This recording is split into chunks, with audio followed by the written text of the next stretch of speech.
مرحبا، ترحب المطر يا شباب. طبعا انا عندي لكم نكتة جديدة عادها نزلت بالقراطيس. قلو كان به واحد وصاحبه، المهم دخلوا صالة.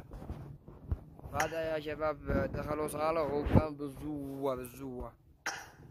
المهم جلس بعد التخزين عادوا بيخزن الصاحب الأول قدو بالراجع. المهم يا شباب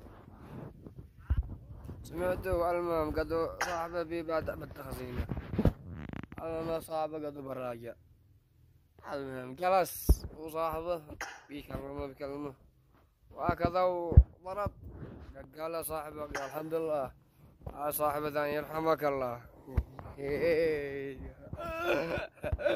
الله يصيبه. ولا تنسون الله يقول اشتراك.